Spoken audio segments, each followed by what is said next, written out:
This is a Conrad alert. Civil defense information will be broadcast at 6:40. West of the Rockies, you're on the air. Hello. Y2K, how can we prepare? Stop a few of their machines and radios. Throw them into darkness for a few hours. We are fighting for our lives. My family must survive. Oh, for 5 years. 1,000 gallons of gas, air filtration, water filtration.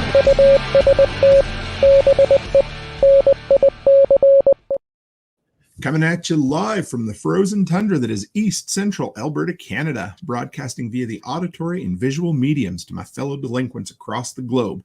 Welcome back to the workshop where we create community, find freedom, promote preparedness, and share success. I am Toolman Tim. Today is October the 28th, 2024. This is episode 471 of Workshop Radio. We're going to dive right into it. I know my guest does not need any introduction, but someone I consider a good friend. How are you, Mr. Willis? I'm well, man. Dude, your intro is awesome. I've never caught the intro to it. You know what? So part of that is me. The music and the audio came from my own personal design. And you know our mutual friend, Rebecca from Red Flyer Media? Yeah. She 100% did all the video with it. And oh my goodness, what a sweetheart. She has done. Yeah. I've got stinger clips when I do This Week in Prepping. So every Thursday I take a look and I have all these segments and they're like audio transition stingers. Oh my goodness. They're so good. I started with audio. She did all the video behind it. And what an awesome lady she is, man. Yeah. I heard the Art Bell in there, man. That's awesome. I love it. It's too much fun. Part of my podcast is an homage to old talk radio. You know, I grew up with the, everywhere you go, whether it was your dad's workshop, I'd go over to my uncle and my grandfather's shop where they would rewire generators, things like that.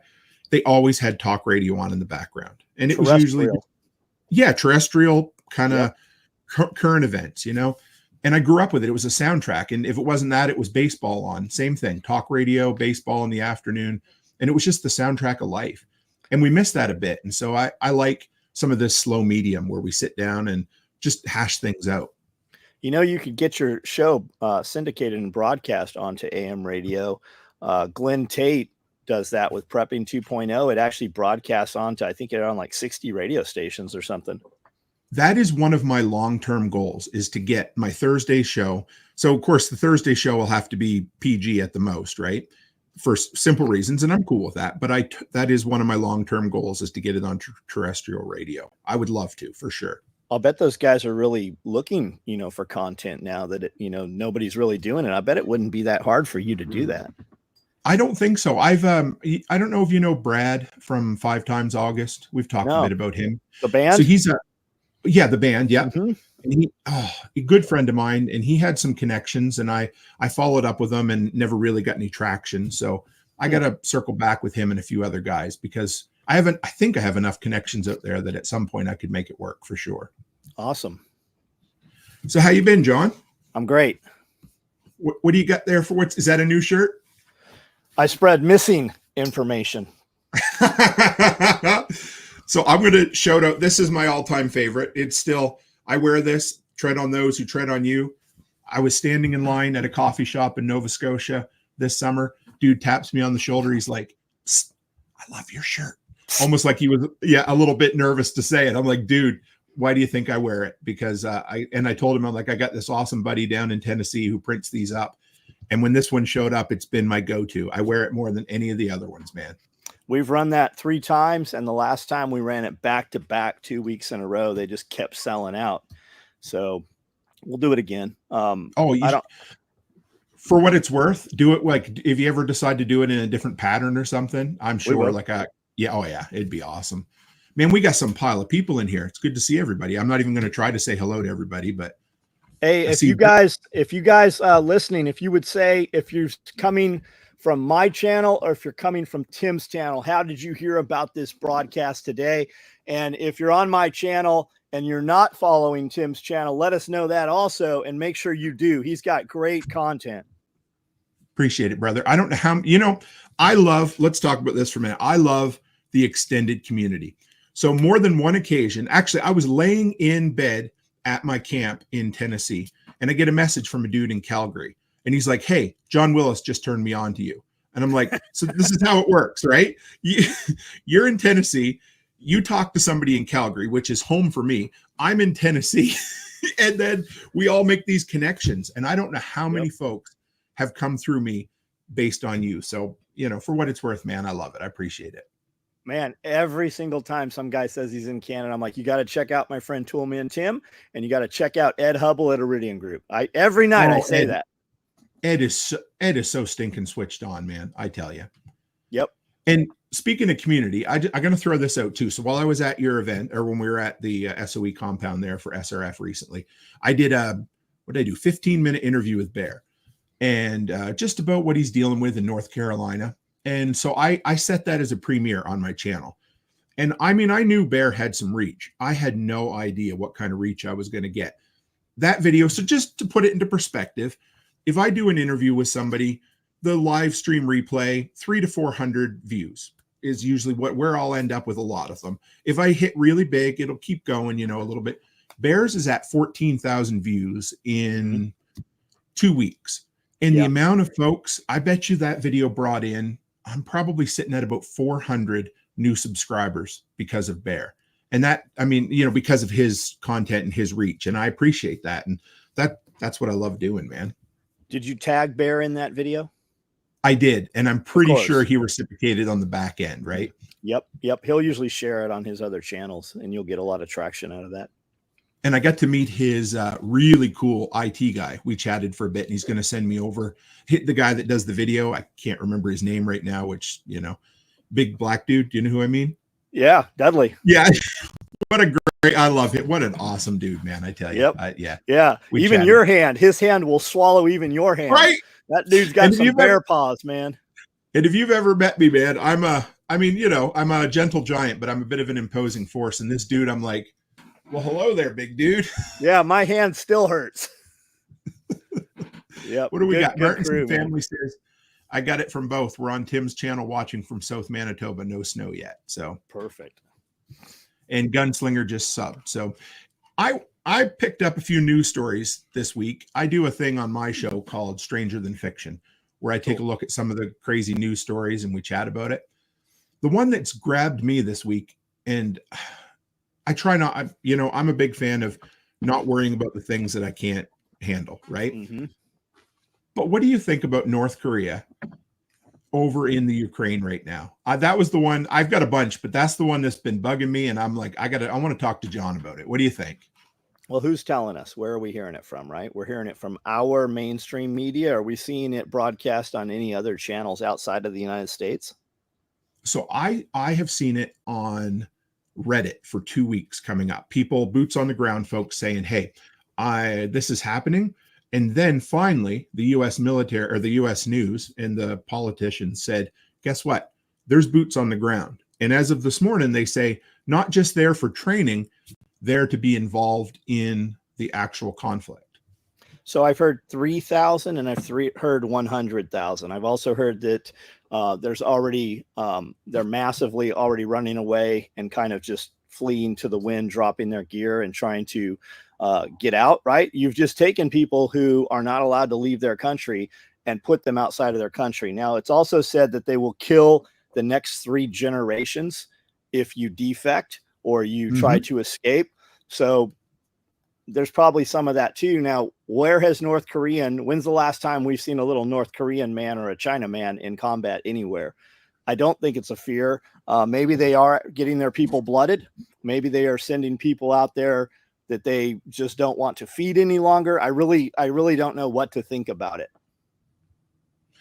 And that's kind of that's where I land too, because every time you see another country entering a skirmish, of course, the first thing goes, okay, it's going to go from, basically the equivalent of a civil war to an extended regional war. Nobody wants to use the term world war anymore, right? Because once you do, it's like when you put something out in the ether, it becomes real, So, I mean, it could just be Putin flexing his muscles.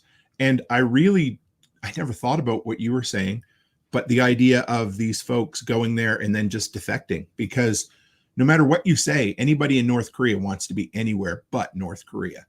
Well, so I can see that for sure. Like it does appear that Russia is getting their ass chewed up.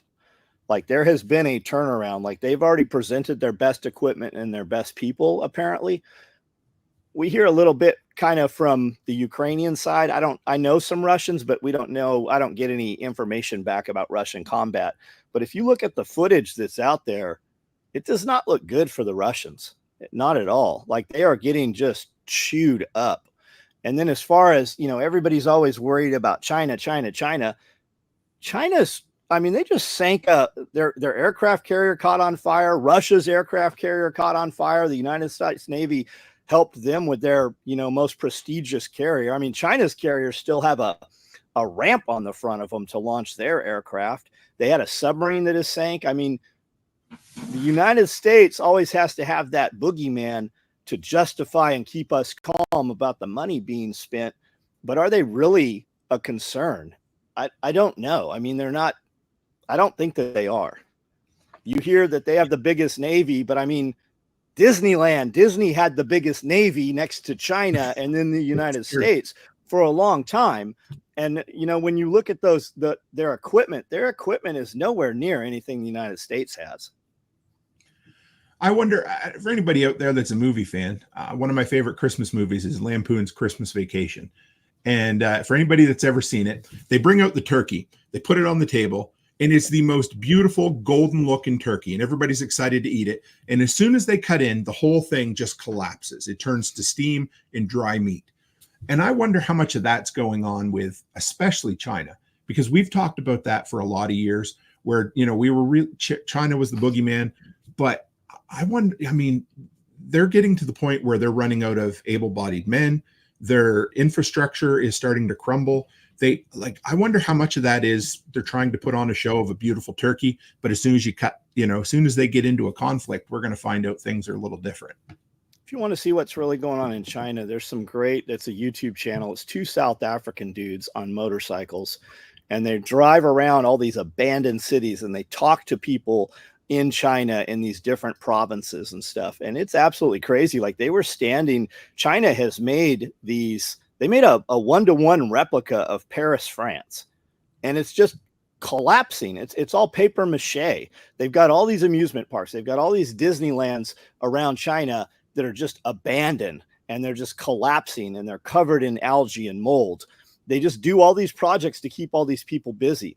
It's not female Chinese people that they're sending out on the Belt and Road initiatives all through from China, all through Africa and Central America. It's those men, because there are no females from them for that generation when they had that one-child program. And they're sending all those people out to occupy those people and keep them busy so that they do not cause a problem.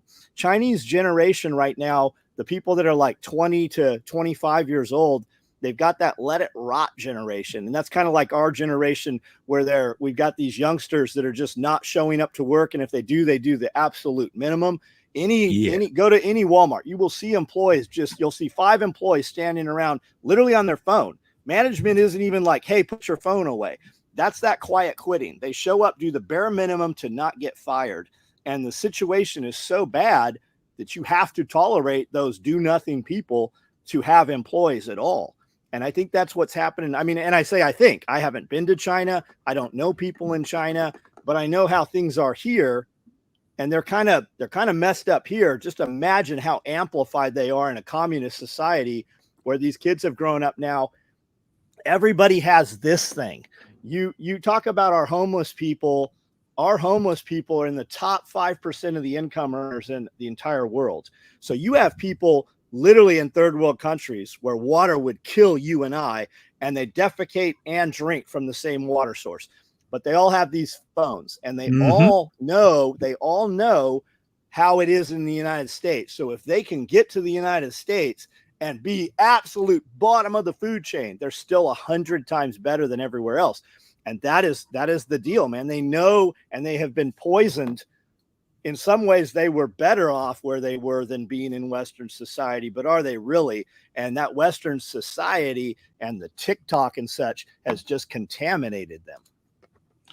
Dude, when we're in Tennessee, of course, my wife loves to shop, and that's her thing. She likes to do it.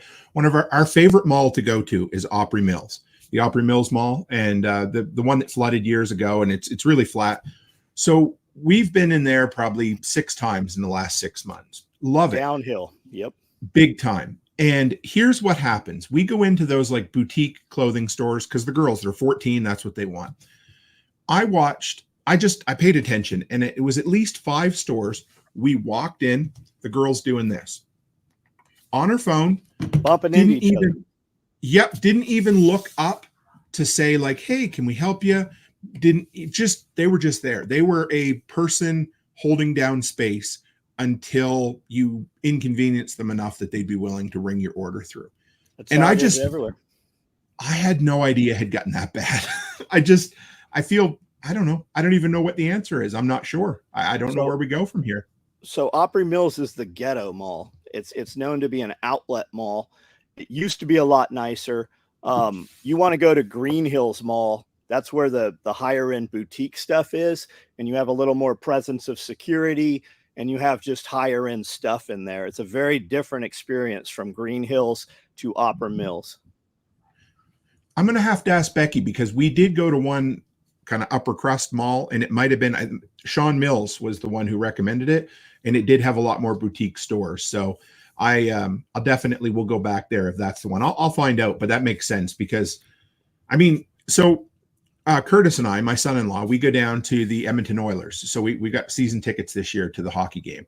Mm-hmm. And I always enjoy, that's the city for us here. And for anybody who doesn't know, I'm a Canadian. I'll apologize now and get it out of the way. But no. So we go downtown, and Kurt says to me, like, the dude grew up in inner city, and he has situational awareness. Like it's just him, right? He exudes it because he knew it. And he goes, just be careful. We go around the corner here, you'll see some leaners. And I'm like, leaners? Yeah. Yeah. And as soon as we get over there, you got the guys leaning over, they're like zombies, right? And so he just, he'll be like, okay, so when we go down this way, stay out to the outside. He just knows the rules. But here's the thing. It used to be that the 1 or 2 blocks downtown where they built the arena for whatever reason was where all of the homeless were. Well, guess what? It is now spread everywhere. And you wouldn't want to live outdoor here. I mean, minus 40 will kill you quickly. And there are tent cities everywhere in this place. And it's a city of a little over 1 million people. And it has just gone from, you'd have one small area to spread out in the whole city. And it's dangerous, man. Sounds like you need a flood. We need something, that's for sure. Yeah. It's a mess. And I don't know where that's going either, but it certainly isn't nearly as enjoyable as it used to be to visit. Yeah, leaners, man. If you got time to lean, you got time to clean. Ain't that the truth? All right, I got another one for you. WAPO, Washington Post, Jeff Bezos owned newspaper, failed to back a candidate this year. Did you hear about that at all? I think that I did. Okay. I just want your thoughts on it. Yeah. Knows Kamala is so wrecked that they won't back them, but doesn't like Trump. I think that you have a lot of these people that have done very insidious things to get into the positions of power that they have and the money they have. And I think that they are very scared of Trump. I think that other side is that wounded animal. When you've got the Epstein stuff and the Diddy stuff, and they have so much dirt on all of these people that have done those things. They say sell your soul or eat babies or adrenochrome. I mean, let me tell you, to start with, to qualify what I'm about to say, is that you won't find a conspiracy theory that I don't believe there's some truth in, right? So I think that those things actually happened. And I think that those people know that there is going to be a price for that. And I think that they have to go to that other side in order to, they're hoping like everything possible. They know if Kamala gets in charge, there will not be a United States any longer, if there even is. And if Trump gets in charge, there's going to be some payment for the crimes that have been committed. So they're kind of hedging their bets a little bit. Do you think that they're Washington Post? I think that they don't want either one of them. They know that they're done either way.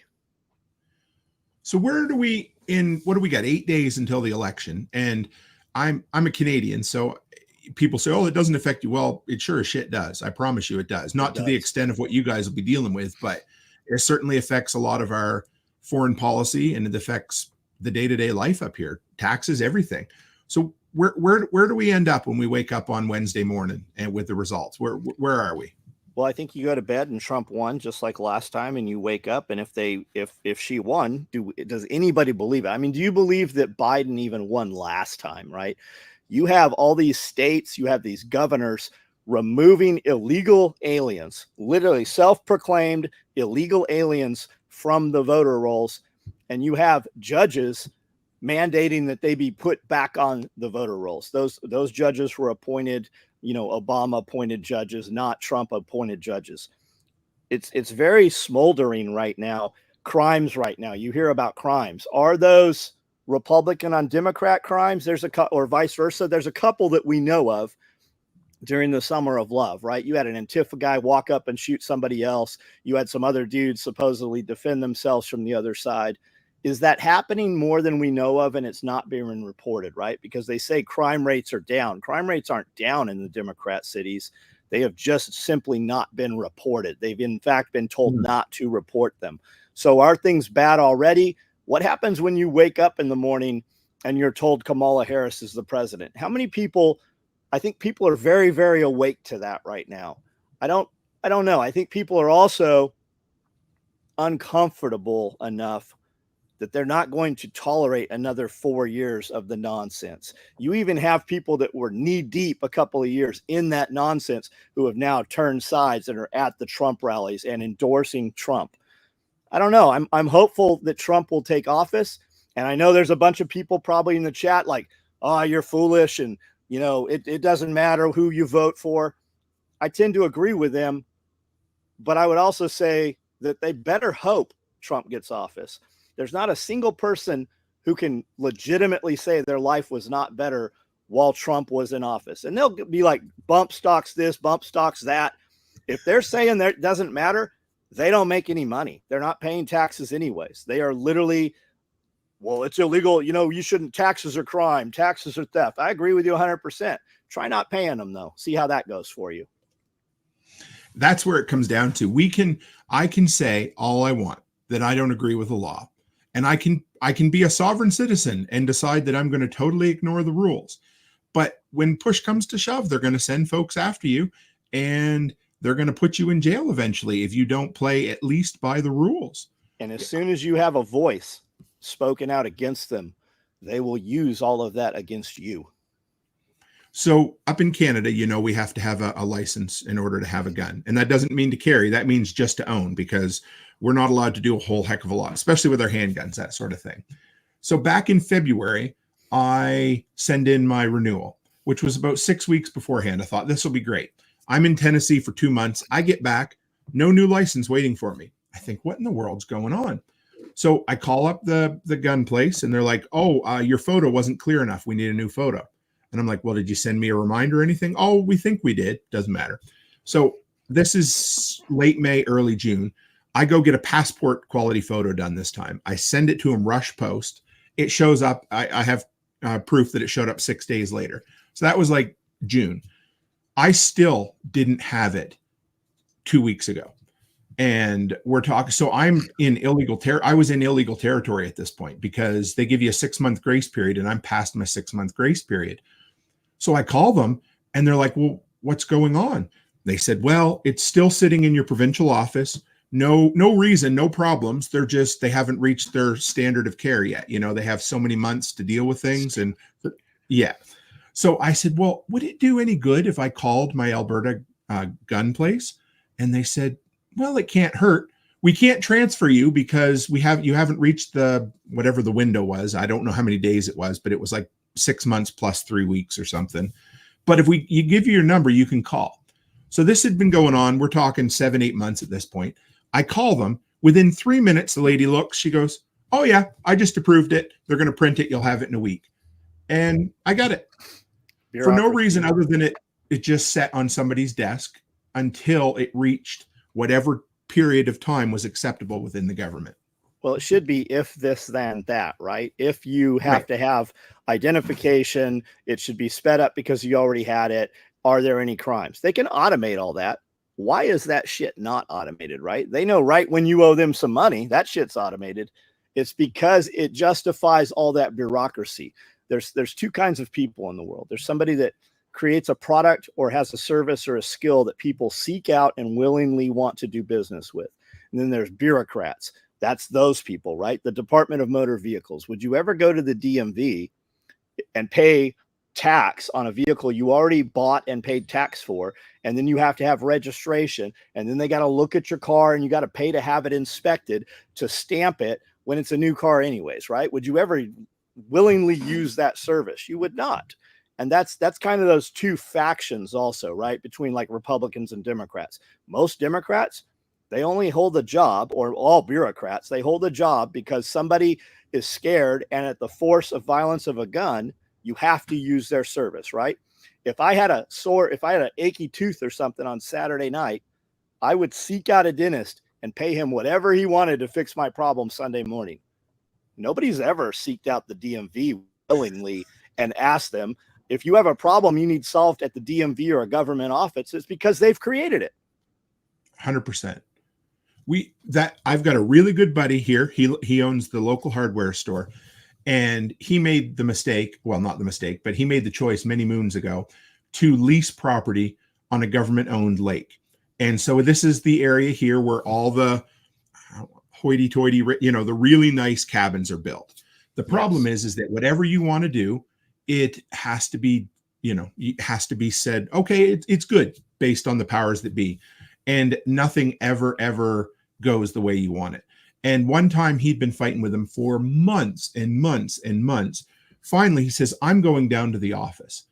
And he went down and he gets a hold of the guy, and they're like, how did you know where our office was? He's like, well, I found it. Like they were hiding from him, right? Yeah, they are. He went in and he said there was a set of cubicles, 6 on one side, 6 on the other. And this was an approval. It had something, of all things, it had to do with his shed being 2 feet over a line somewhere. It had been there when he bought the property. So he finds the guy that does the work, that does the approval. And he said, you see this? This is where I'm at. I'm seat number 3. It goes to 4, 5, 6, all the way to 12, and then back again. And it has to, each person has 2 weeks to handle it.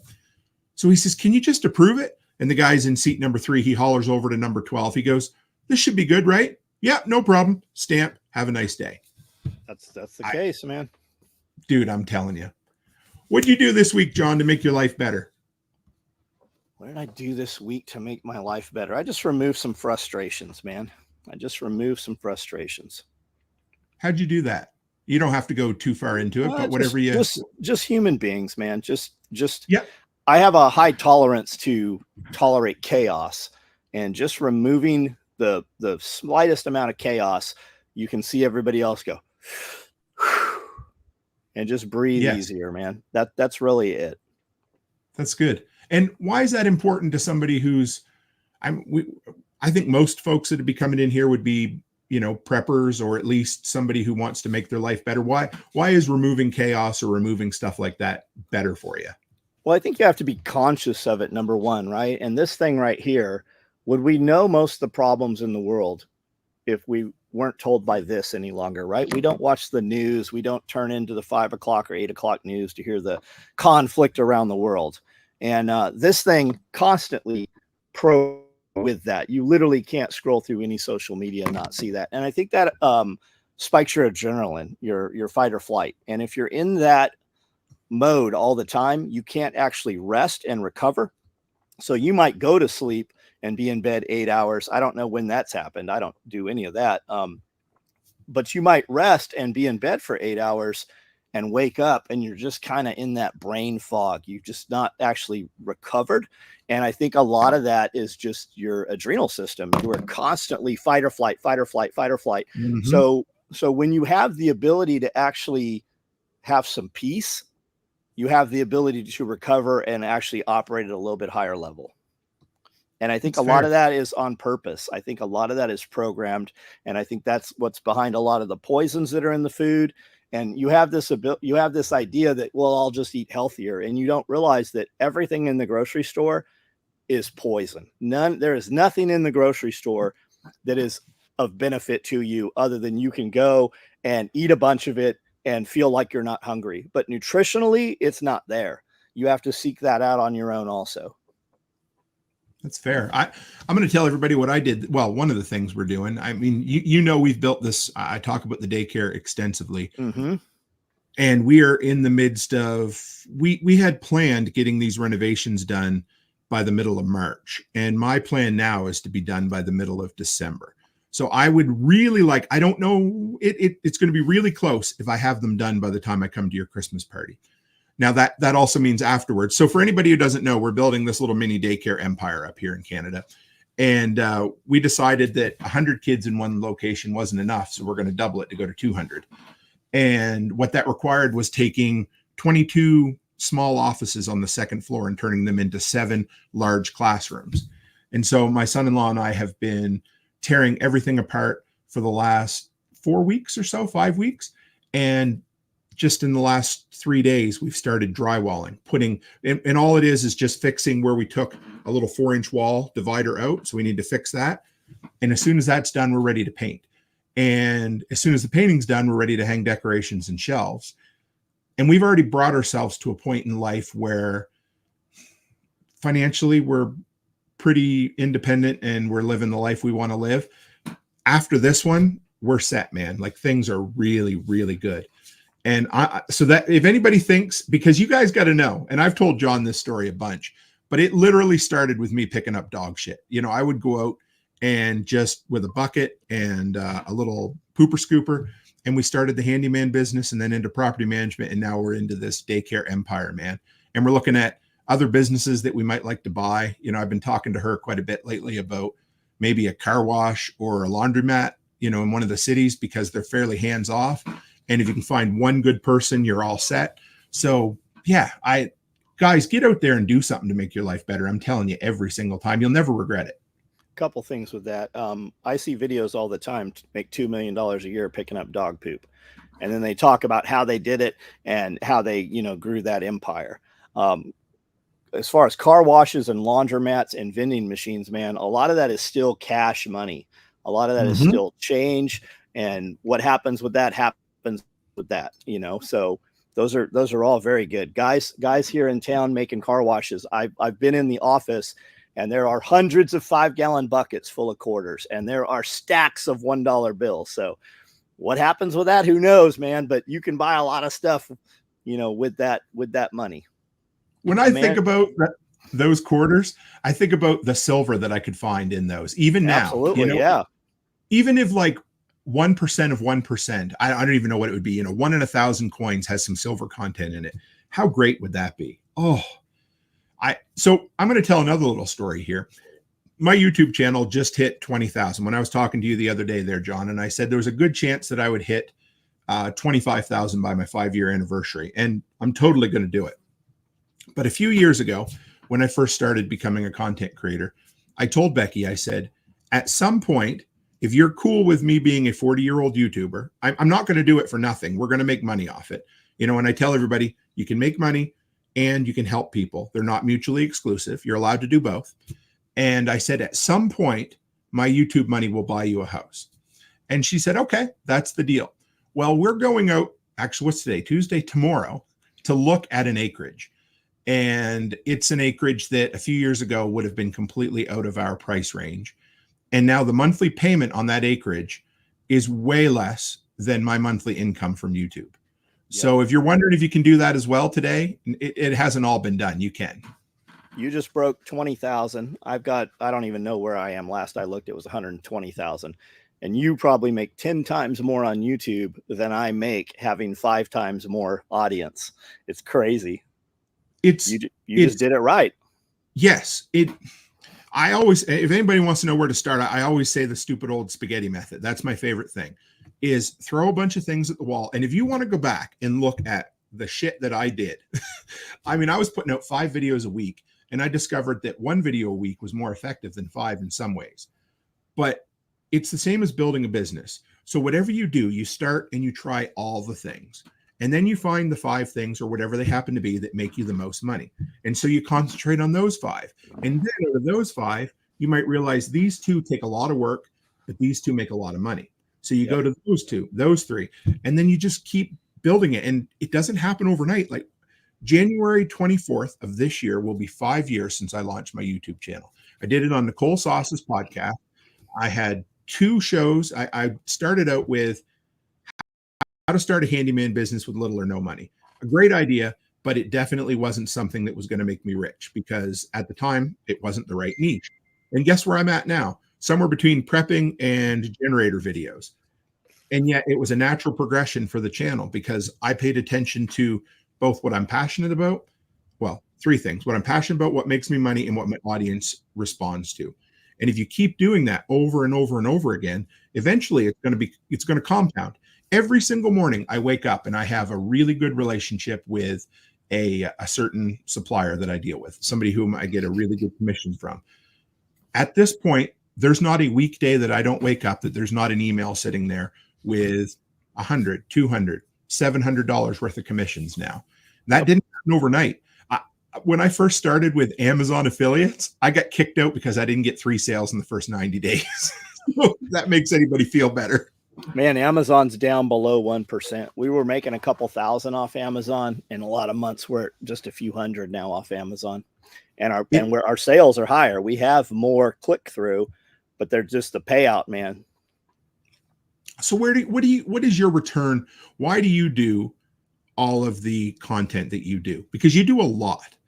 And what is because you have a different business model, of course, than I do. And, you know, for me, it's, I make videos, I get ad dollars, I get commissions, that sort of thing. Yours is a little different. Why do you make all the content that you make, John? I don't know why we did it to start with. People just liked it, and it was just us interacting with them, right? Guys that were into what we were into, especially like the homesteading stuff. The Pulling the Thread podcast originally was just me and Jeff standing in a closet talking conspiracy theory, and we did it because we liked it. And then we tried to figure out how to monetize it. But my biggest mistake with the channel is my channel's about 100 different things. We would make a lot more money if we broke it into 5 separate channels, and that content went there and that went there. And I've just kind of always been like, well, we're just going to do what I want to do, which was really dumb. If you're trying to do it as a business, we would have a lot more money had we done it, separately. But I don't want to have to do something on a schedule. I don't have any schedule. Usually most days I don't even know what the day is. I'm here on this video because you populated the video. You told me 3 days ago, hey, here is the video. Yesterday, you're like, hey, we have a video today. That's how I'm here.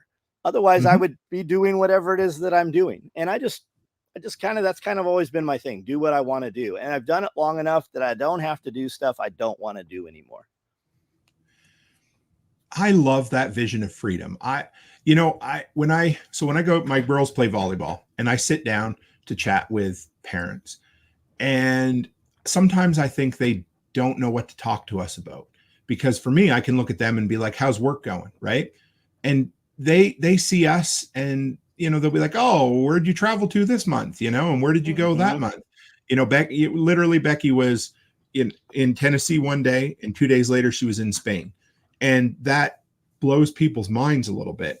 And, I can get up today, and I could, if I wanted to, I could drive to Montana and go drop off all my patches and come back. Or I could go to the Edmonton Oilers game, or I can go up and I can work for 10 or 12 hours on drywall. I can pick what I want to do. I try to have a loose schedule, but I never once get up anymore and think, oh, I got to go deal with that boss, or, oh my God, I don't want to have to go into work today, because I get to choose what I want to do. It doesn't mean I do nothing, but my God, if that's not the definition of freedom, John. You are going to be the sum of the people that you spend the most time with. And that can be on the internet. It can be in person. And I've come to the realization that as a business owner, you have to be friends with business owners, because when you are friends with somebody who is not a business owner, those people are slaves. And I know they hate hearing that. Evan says the paycheck plantation. That's Radio Made Easy as Evan. And that's very, very much what it is. You hear that all the time, man. Money's not everything. Well, if money's not everything, how come you get up at a time you don't want to get up and go to a place you don't want to go to and do something you don't want to do all day long? And then you have a very finite amount of money for that, right? Whereas as a business owner, you get paid for the time you put into that. You want to make more money? You work more, or you hire more people, or you move your chess pieces around. And people, when you talk to them, And people, people grumble all the time, and you're like, well, those are choices, man. Do something different. Or, I can't do this because of money. Well, make more money. Well, they don't understand that. They cannot have that conversation. Those are two very different animals. And once you become woke, whatever you want to call it, once I don't believe, now I'm saying if I ever had to, I suppose I could, but I think I would just start another business. If everything ever fell apart, there's no way I could go back to working for someone else. No. Because once you've got to this point, you might be able to do it for a year or so, if you've been your own boss for maybe 6 months to a year, but once you've lived in that routine for a few years and you realize that that is what life is truly supposed to be, I don't think you can go back. I couldn't go back. I don't believe. Man, I went to prison for 2 years, federal prison, came home and had to have a job to get out of the halfway house, right? I was basically custody for about 4 months to the halfway house still, which means to leave the halfway house, you can go to a job or look for a job. And the first week I was home, I got 3 jobs delivering pizza and working in pizza places, working 80 hours a week. And I told the first guy I had no documentation, no driver's license, no insurance, nothing. Walked in, couldn't even prove who I was. Said, look, you're going to give me a job. I'm going to be the best employee you've ever had for 6 months. And then I'm going to leave after 6 months. And you're going to spend the next 2 years going, man, I wish I had John here still. And they said, you have my attention. And I said, I've run pizza places. I've been a manager at a pizza place. I do delivery. I know the whole area. I'm going to come in here as a delivery driver. You're going to give me till Wednesday. I think this was like on a Wednesday or a Thursday. You're going to give me to next Wednesday to have my proof and documentation. And if I can't produce it, you don't have to give me a check because you don't have my social security number. And I've worked for free for you guys for about a week. And I got all my paperwork and all my stuff and did that. Now, while doing that 80 hours a week, I relaunched my company in my mom's garage. About 3 weeks into this whole thing, I was able to go stay evenings at my mom's house. And starting the company from zero with no backing and no money whatsoever, I did $960,000 that first 12 months I was home. And the first 6 months of that, I spent 80 hours working part-time jobs in addition to that. I am not a good employee, not at all. I made almost $1 million versus making, under $2,000. So I cannot, it was all I could do to show up at those jobs and do that work, but I had to. It was either that or sit on a bunk and do absolutely zero. I didn't have a laptop. Cell phones were, just kind of a thing. There was texting. There was no internet, no smartphone. I literally had to have access to that computer at my mom's house.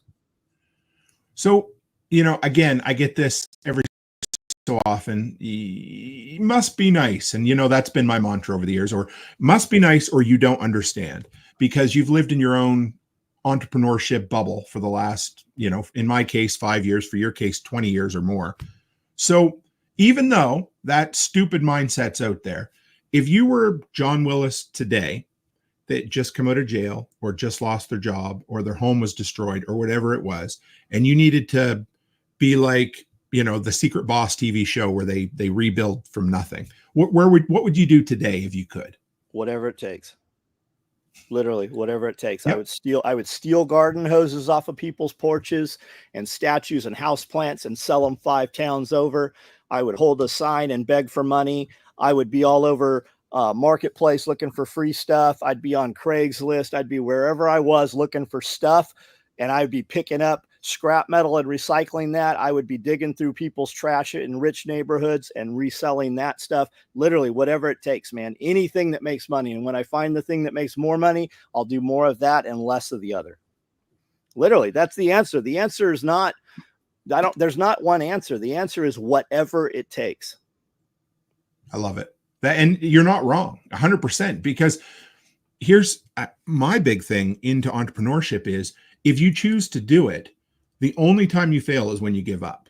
You get, and I know like people, oh, Tim, quit with the goddamn pat answers, but it's true. Because if something's not working, you tilt, you react, you try something different. That's it. The only people that have failed in something are the people that have given up at it.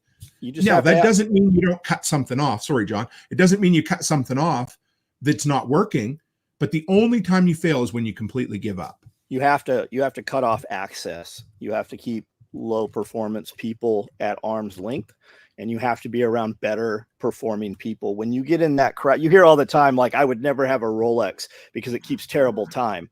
People that own Rolexes don't keep a Rolex to look at the time. I don't even look at a watch. I look at this. Even though I'm wearing a watch, I pull this out to see what time it is.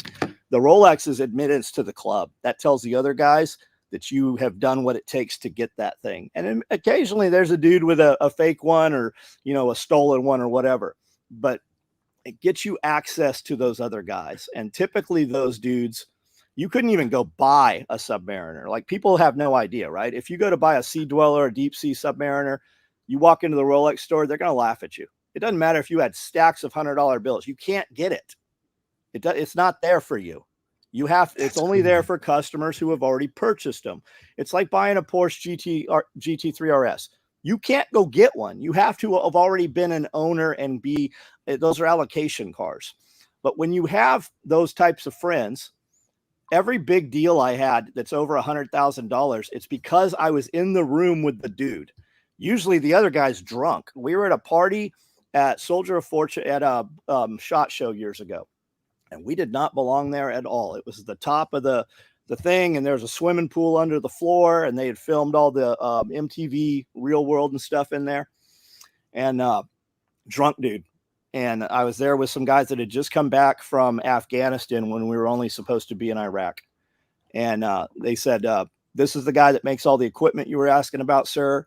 And he said, you made those slings? And I said, yes, sir, I made the slings. He goes, we'll take 100,000 of them. I'm like, roger that, sir. And when we walked out, Mike said, how are we going to build 100,000 slings? I said, we're not. He was drunk. We're not ever going to hear from that dude. Monday morning, that fax machine started running, and it was a contract. It was a urgent need statement for 100,000 slings. And we built them 5,000 at a time. But that only happened because I was in the room at the time. We have a customer. He's a prince in Saudi Arabia. I had bought a watch in Las Vegas and did a video in there, filmed it buying the watch. It's my second highest view count ever, still to this day, is that video. And this guy hit me up in the comments and he said, hey, my friend, I collect Hublot watches. I would like to buy this. What is it? And I said, well, this is what it is. Good luck getting one. I was told this is the last one in the company. If anybody can get it for you, my friend Robert at the store can do it. So I put them in contact. He came back and said, thank you, my friend. I have one. It's coming DHL from Switzerland. I'll have it tomorrow. Next day, he sent me a photo. Said, I want to send you a gift. I said, here's my address. And 2 little wooden crates show up. And he sent these watches. That dude, I didn't even know it until Scully got in and started doing some shipping. He said, hey, do you know who this is? I said, I'm not sure who it is, but it's Saudi Arabia. I have a feeling who it is. That dude was ordering 20 grand a month from us, and he has ordered over $100,000. We would get these requests saying, hey, we want all this stuff. And I'm like, that's 120 grand. No problem. And they just wire transfer. That only happened because of those friends, those relationships you have. And that's the thing. The biggest deals, it's not because you earned it. It's because of what your opportunity and your access was. Every time we had a guy come in that owned a company called Prana, and they did like climbing clothes. Ron Koch did the stunt double for Cliffhanger. Yes. And he walked in with that dude. And my buddy Dwayne was a big climber, and he knew exactly who that dude was. And he said, hey, we want to buy, I don't remember what bag it was they bought. He's like, I want 120 of these. I want to give them as gifts to my employees. So he bought these things, and then he had given them, and they went to different places. And because of that relationship, another dude came in and ended up buying thousands of those bags off of that. It's never the advertising or anything that does it. It's always that relationship. And if you don't have people that can put you in those positions, and you yourself be able to put people into those positions also, maybe you need different friends, or, you know, you have to qualify what you call a friend. So frequently people are like, my friend, my friend, my friend. I'm like, when's the last time you were in the same room with your friend? When's the last time you even saw your friend, right? Have you conspired together? That means to breathe together. Have you been and occupied the same space? And most of them haven't ever even met their friends. They don't even know that girl they're talking to is even really a female. So two thoughts on that. One, when we first got into starting our own business, we met a couple that I worked for, and they were in, he collected guns and he was into precious metals, and they kind of, I wouldn't say they took us under their wing, but for whatever reason, they enjoyed our company. And so we in turn enjoyed their company as well. And we kind of, we grew with them. Here's the thing. We kept going. They stayed where they were. We're not really friends anymore. Not for lack, we've moved beyond now. And if people say, well, how do I get access? Let me tell you a little bit about how you get access. You work on it, right? You absolutely. I wanted to get to know you, John. I didn't know you from Adam a couple of years ago. And so I just, I believe it was maybe Nicole who made the introduction to begin with, but you don't, just because you show up and have a conversation with John Willis, you don't get to do a monthly live with John Willis simply because you get introduced with him. You have to bring value, and you have to show that if John offers advice or anybody offers advice, you take that advice and you can build the life you want to live with it. And then my wonderful wife, who's right here, she just put up, I just wanted to let John know that the post he made about people eating or starving with you really made a lot of sense, and let him know that I need to pick his brain sometime. Yeah. Don't eat with people that you won't starve with. I love that. And what does that mean, John? Well, it means exactly that. If you're going to sit around and spend time with people when times are good, they better be of value and pick you up, and vice versa when times are hard. Will they be there when times are hard, or are they only there in the good times? That's what that means. So you keep those circles very tight and very small. So you ask, how do you get to know people? How do you make these connections? For me, it was literally driving 3,000 kilometers to Tennessee and talking to John, and then saying, hey, John, I think we should do a recording together. And John, yeah, sure. And then we did one, and I make the time. I get there. I make the, if you want something, folks, you've got to make it work. If I want to do this Monday morning live with John, I put together the live stream. I send it just like he said. But guys, this is what you do if you want. And it's not about using, it's about gaining from each other. It's about a mutual benefit. And that's truly what relationships and life should be about in business. Because if you don't bring anything to the table, why should anybody want to help you? Simple as that. I met you the first time at one of Nicole's events, on her property. And I talked to 5 or 6 people. There was a group of mostly men sitting around at that time. And they asked, hey, what do you think? And I said, this is what I would do. This is how to do it. And then immediately, almost all those guys who ask those questions start telling you why they can't do it. You've lost me right there. Like, we're done. I'll entertain you and maybe tell you you're full of shit or whatever. But you asked a few things, or I even took it upon myself to tell you, hey, you should probably do this, this, and this.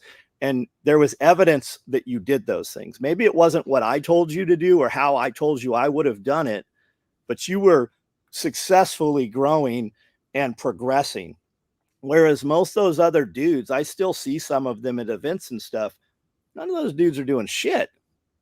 And you are. And that's the difference.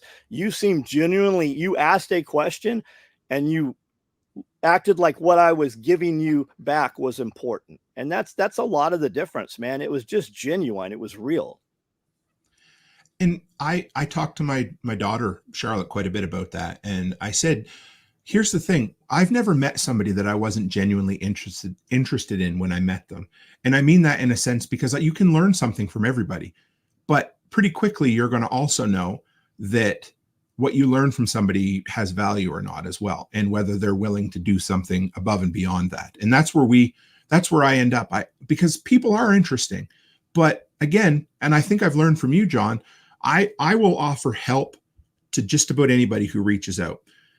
But I know I'm thinking of one person in particular who has messaged me 3 or 4 times over the years.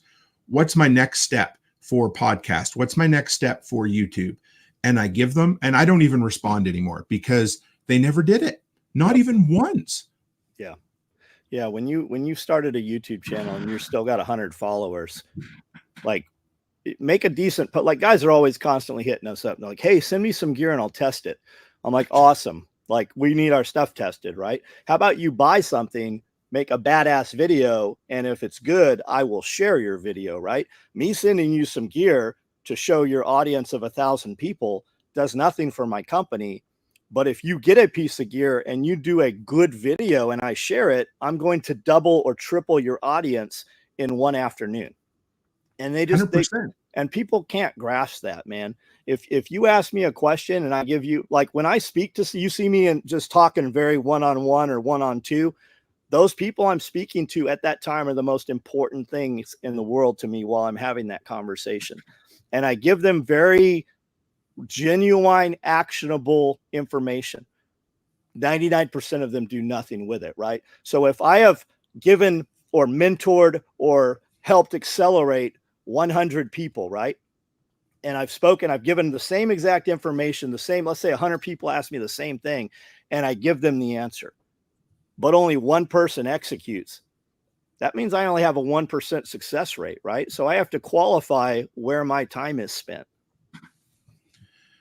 But I love seeing though, I get that. So when you go to events and things, so that was, to wrap it all around, because today, guys, just so you know, I have to close her up in about 5 minutes here because I have to take Becky for surgery. Normally we would go longer, but just Becky is okay, guys. She is okay. Carpal tunnel. Sorry. Yeah, that's so true. I make it sound like it's this big friggin' deal. The problem is it's a 3-hour drive away. So yeah, anyway, but so talking about why we make content, and I took a 2-month hiatus from my podcast, rearranged the YouTube channel, worked my ass off on getting the daycare renovations, and came down to SRF. And I realized why I do the podcast. And this is where, for somebody who says, you need a return on investment, yes, there's a return on investment, but there's also the intangibles. And when I was at Delinquent's Gully, which is our off-grid property, and 23 or 26 people showed up to work 1, 2, or 3 days, I realized that's why I do the other content. That's why I put out the podcast. That's why I help people build the life they want to live, because they've helped me do that too. And it's incredible. And like you say, 1 out of 100, but say 10,000 people in your lifetime reach out to you for help, John. What would that be? 100 people or 1,000 people that you've, yeah. Right. So hell yeah, that's why we do it, man. Yeah. I want to. So when you got coming up this week, John? Inside work, man. Just work on SOE. We got a bunch of new product. We've got some new patterns we're putting out. We've got the party coming up, and we have to have the VIP items for the party worked out. And then we have to have the gift bags and stuff like that. So while we're running all of our normal stuff, we also have to run all that other stuff, and it all has to happen simultaneously. And then we've got some new people, so we've got to get them up to speed. And every time we throw somebody new in the works, it, puts a wrench in the in production. So just making sure everything's smooth. Well, I'm excited about the party. We have to fly in. We're getting a direct flight because we don't put up with connecting flights anymore. So we're flying into Atlanta, of all places, which is a bit of a drive, but I don't care. So we're coming in, I think, for 6 days. So we'll be there for the 2 days for the party, and then a day or two on either end. Got to figure out what we're going to do. If you got time, I'd love to record something in person again, which of course we have time. Anyway. Yeah, we always. I know we do. We always have time, but I can't wait to see you. I'm stoked. And for us, what are we doing? Just building the life we want to live, finishing the renovations, and just doing the shit, man, making the money, and also going to look at an acreage tomorrow, which I'm stoked about. Yeah, I'm stoked for you, man. Those are the real friends, man. Those are the real friends. Like, I am a horrible friend, and then I'm not coming to your house. If I haven't spent time with somebody in the last year, I'm not coming to your wedding, I'm not coming to your funeral, and I'm not coming to your holidays. And chances are I'm not coming to your wedding or funeral anyways. So I am very lucky that it is important enough for people to come here. And my closest friends, many of them, don't live anywhere near me. Like, I couldn't go see them the same day if I had to, So I'm very lucky that you are coming, and I appreciate you and thank you for coming down, man. I know there's multiple reasons, and I know it'll benefit you as well. And I love that you will come to an event that we're doing and walk away with as much or more than you brought to it. 100%. Well, thank you, guys. I would love to keep going. You know we would, but today we got to call her quits. So what a month from now, what is this? The final Monday of the month. So I think that's what we're going to shoot for next month, John, if you're good with that. Awesome. Take care, folks. And as always, stay happy, stay healthy, and have a great